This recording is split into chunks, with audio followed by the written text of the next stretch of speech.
స్కెచ్లు, ప్లానింగులు, వ్యూహాలు ఏసుట్లా వీరప్పను మించిపోదాం అనుకున్నాడో ఏమో నాటుకోళ్ల ఫారం పెట్టిన ఓ ఓనరు.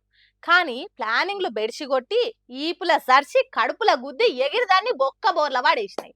అదే మొన్న హనుమకొండ జిల్లా ఎలకతుర్తిలా పత్తి చేనులా కొత్త కోళ్లు దర్శనమిస్తే ఊరోళ్ళు నపరో 4 నాటుకోళ్లు అందుకొని పోయిందని చెప్పుకున్నాం కదా. హాగో ఆ నాటుకోళ్లను పత్తి చేనులు ఇడిచింది ఎవలో కాదు, వాటిని సాదే ఓనరు ఓవర్ థింకింగ్ చేసి వదిలిపెట్టి పోయిండట. ఆ నడుమ వరదలతోని హన్మకొండ జిల్లా నిండా నీళ్ళలో మునిగింది కదా. ఆ వరదలకు నాటుకోళ్ల ఫాములులా కొన్ని కోళ్లు కొట్టుకొని పోయినాయట. సగానికి తక్కువ మిగిలే వరకు సతమతమైందట. మరి ఇట్లా జరిగింది, వరదలకు జర సర్కారే సాయం చేసి ఆదుకోవాలని ఎందుకు అనిపించలేదో గాని నాటుకోళ్ల ఫామ్ పేరు మీద చేసిన ఇన్సూరెన్స్ యాదికొచ్చిందట. మెరుపా సొంటి ఆలోచన రాగానే కడమ కోళ్ళని తీసుకుపోయి కాన రాకుండా పత్తి చేనులు ఇడిచిందట. కానీ పోలీసులు పొతం పెట్టినట్టు ఎంక్వైరీ చేస్తారు కదా. సీసీ కెమెరాలు చూసినోళ్ళ సాక్ష్యాలను గుంజితే ఇన్సూరెన్స్ వస్తుందనే ఎగురం బయటపడ్డదట. ఆ ఓనర్ ఎవలో గాని జనంత మంచోడే ఉన్నట్టున్నది.